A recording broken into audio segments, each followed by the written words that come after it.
was, in other words, a product of the people who were supposed to be Hillary's opponents' political base. White, non-college educated, working class people who were just fed up. Hadn't had a raise in 15 years, don't like immigration, don't trust the federal government, hate our trade policy. And Hillary's opponent is just about the best I ever saw at rubbing salt in open wounds. He's really good at it. No, I don't pay taxes, but I rub salt in it. I know I've been deemed the least truthful candidate ever run by objective analysts, but I rub salt in your wound. What do you care? I know I didn't pay my contractors or other people I work with, but I'm rubbing salt in your wound. And I know that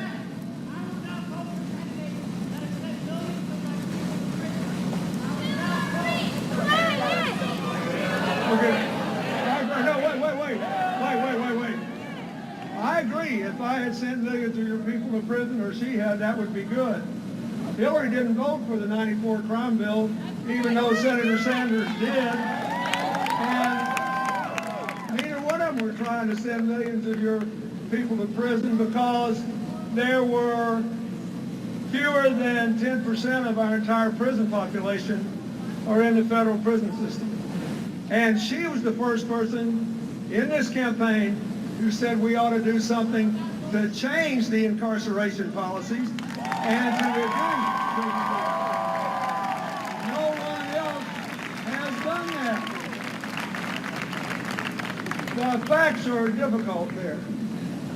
You ought to think about it. If you're really upset, that means you're also upset that we had a 25-year low in the crime rate. All right, welcome back. 33-year low in the murder rate. And listen to this, a 67-year Why am I here? Senator, you know Jack Kennedy.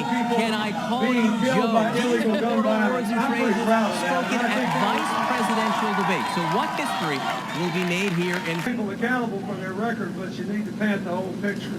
Pay your taxes. But this is a time of resentment. Right? Everybody. Here's what I want to tell you. I want to do something different today. I want to talk about why you should be for Hillary and why you should be for yourselves and why you ought to be optimistic about the future. And I believe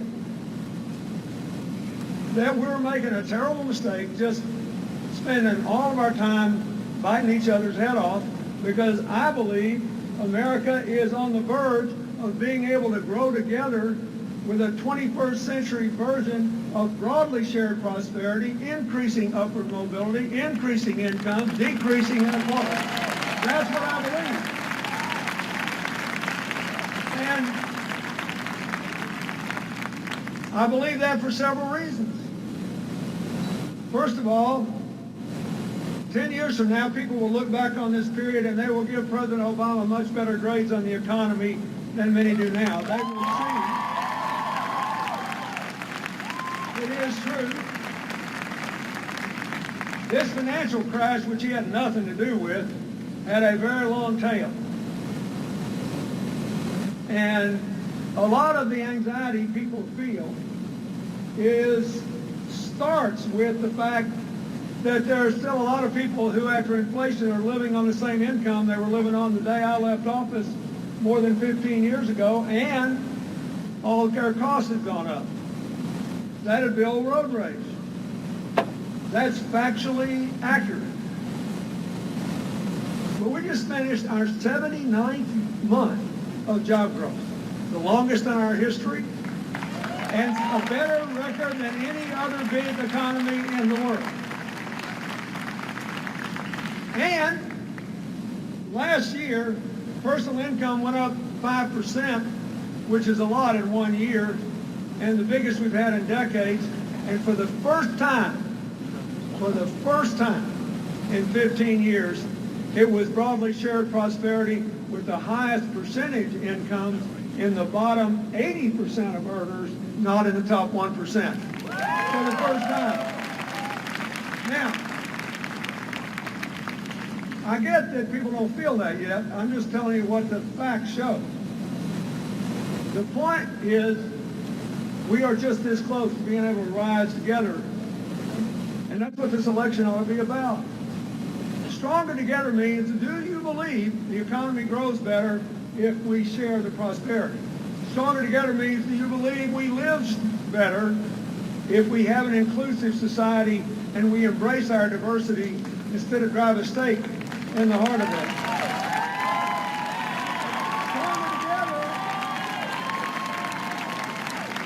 Stronger together means that we will be more secure in a world where everybody's borders look more like nets than walls, and the social media can penetrate any wall. Do you believe we'll be better if there's all hands on deck trying to build a safer America? So we should approach the future with bridges, not walls. That's what this is about. And in order to make the right decision, you have to make some very personal choices. Do you believe we're better off with anger or answers? Do you believe we're better off with resentment or empowerment? Do you believe we're better off embracing the unity of our common humanity or continuing to slice and dice the electorate and our society? All I'm telling you is we're outperforming every other big economy in the world. We have the best assets for the 21st century economy of any country on earth. We have the youngest, most diverse workforce. We have the best system of higher education and training. We just need to make college affordable, the debt repayable, and we need to redignify skills training for people who don't need a 4-year university degree to get a middle-class life. We have,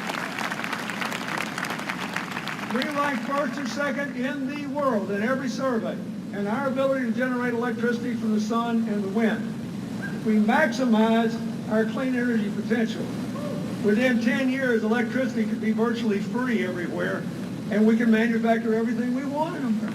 Because the power source will be free.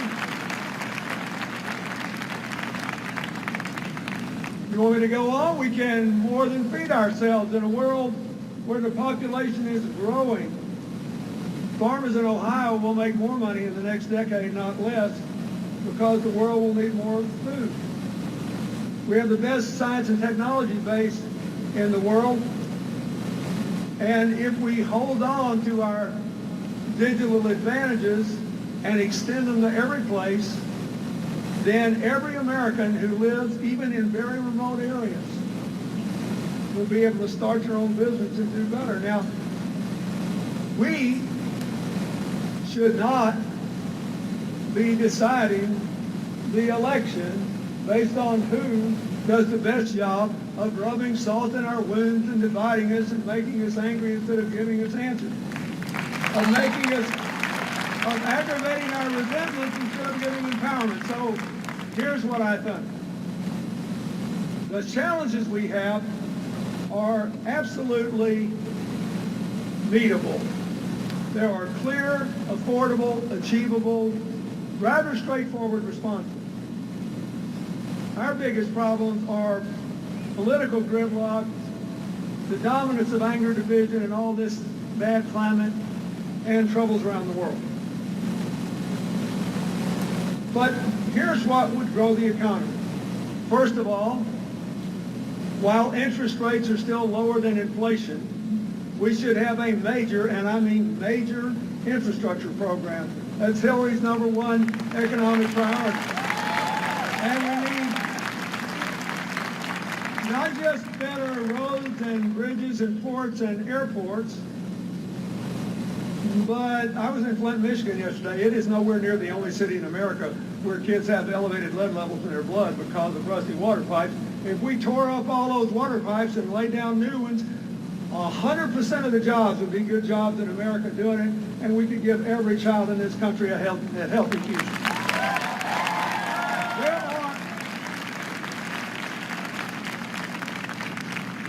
Tomorrow morning, there will be 5 million children in American schools who will get homework assignments that require them to access the internet, and they can't do it. If we had universal affordable broadband, it would lift the economic prospects of a lot of small towns and rural areas and economically isolated urban areas that aren't there now. That's part of our infrastructure program too. And so that's the first thing. Second thing we need to do is to recognize that we're not making enough startups. There aren't enough new business startups. 2/3 of the new jobs created in this country in the last 20 years have come from small businesses.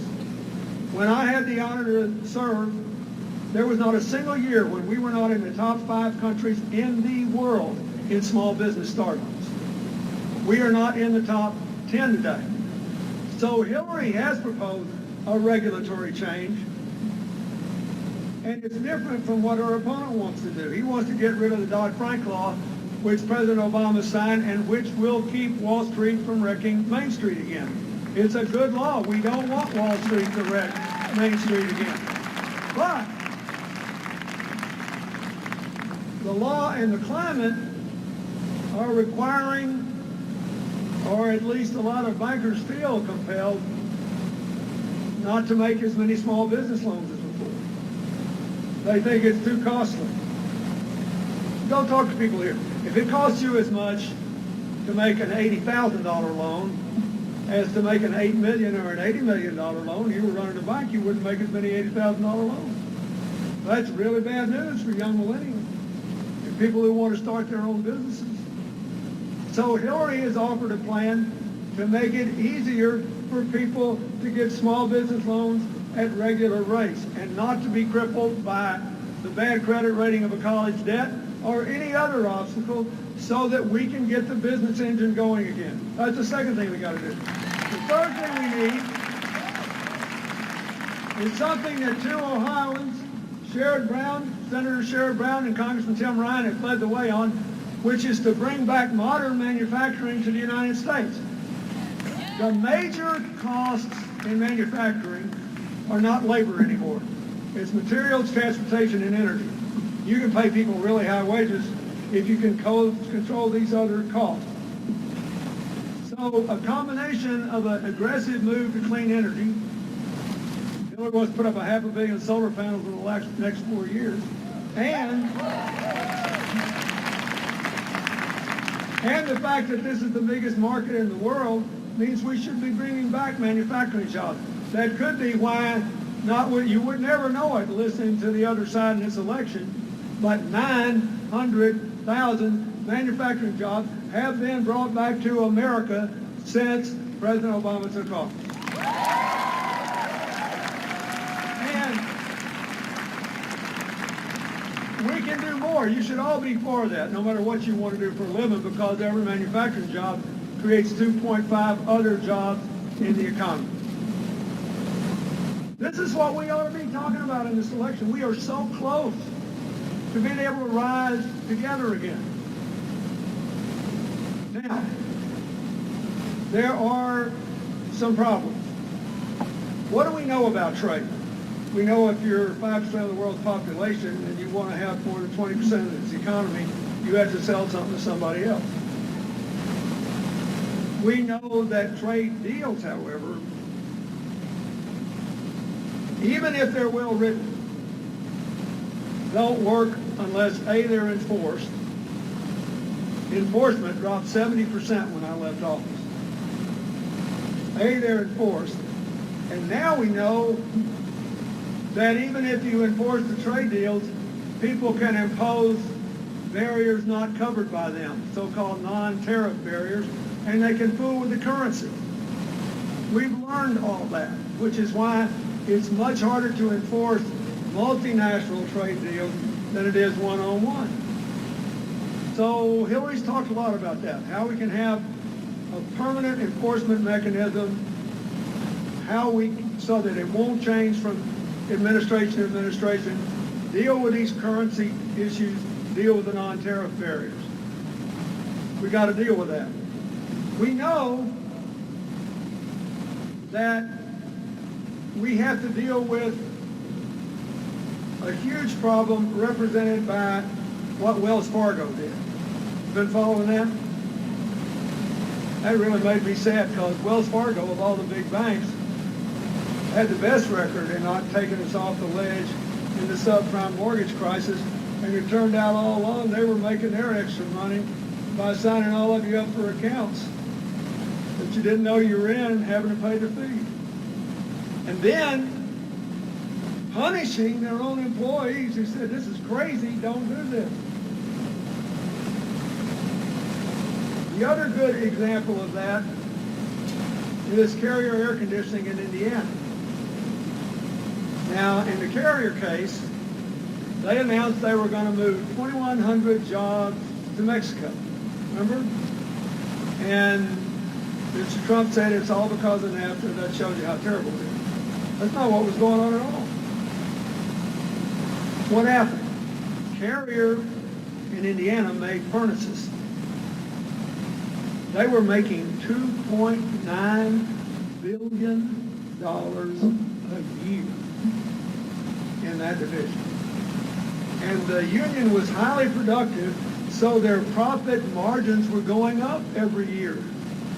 And they still wanted to shut the plant down and move it to Mexico to save $65 million a year out of a $2.9 billion profit.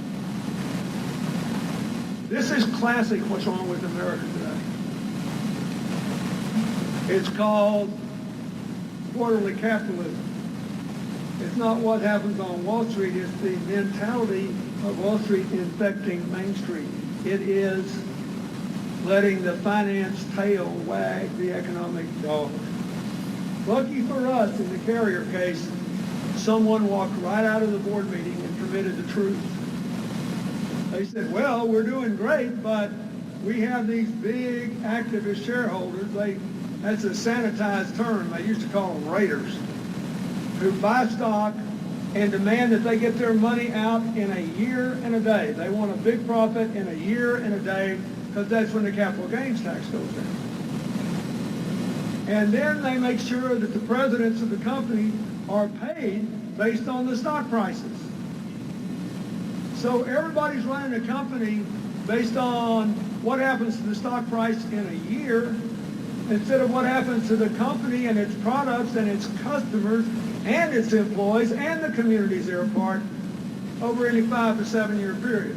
And they're doing this in spite of the fact that all economic surveys show that companies that operate on a 5 to 7 year time horizon over the long run make more money, are more profitable. Turns out being a good employer, being good to your community, and being good to your customers is better than being good to your corporate raiders and your CEO paying by the stock. So,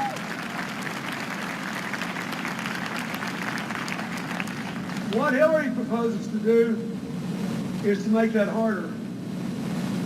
If you pull out of the United States while you're making money, look, if somebody's losing money, that's a different story, right? If somebody's losing money and they're going to go under anyway, we pat them on the back, we thank them for employing our people, we wish them well, and we hope they find some place they can make money. But if they're making money and they do this, and if their profit margins are increasing, then Hillary said they ought to have to give back every last red cent they ever got from the state, the local, or the federal government. And we ought to put that in the infrastructure program. We ought to stop giving that big tax cut in a year and a day. We ought to do whatever we have to do to make it more attractive to stay in America. But it's not anti-business because she says to corporations, look, you want to cut your taxes? Here's how you can do it. Fairly share your profits with your employees, I'll give you a big tax credit. Spend some money to retrain your employees to keep their productivity and their marketability up, you can get a tax credit. Invest in places that have been left out and left behind. Invest in Appalachia, invest in inner cities, invest in small towns in rural America. Invest there, I'll cut your taxes. other words, go back to being part of America. It turns out it's good business. You can look all over the country. The companies that are unionized are more likely to do these things. But there are some non-union companies that share profits, that train their employees, that do this. Everybody would be eligible. We just want, in America, a fair deal. We're the best positioned country in the world for the 21st century. We're just getting in our own way. So that's the economic plan. Then everybody's got to be able to take advantage of it, which means you got to be able to afford to go to college, afford to get out, manage the debt if you already have it, and have access to real serious skill training that'll give you a middle-class job even if you don't have a 4-year degree. So what's her plan? First of all, this is the most important thing that you may not know that came out of the Democratic Convention. She and Bernie Sanders put their two college plans together and came up with a better plan than either one had before.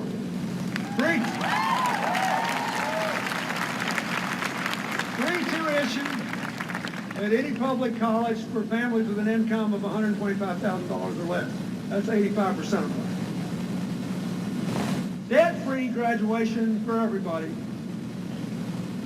by work-study grants and other support. Free tuition for everybody at 2-year institutions. And if you already have debt, one, let people refinance. How crazy is it that a college loan is the only debt you can't refinance? It's crazy. 20 million young Americans would say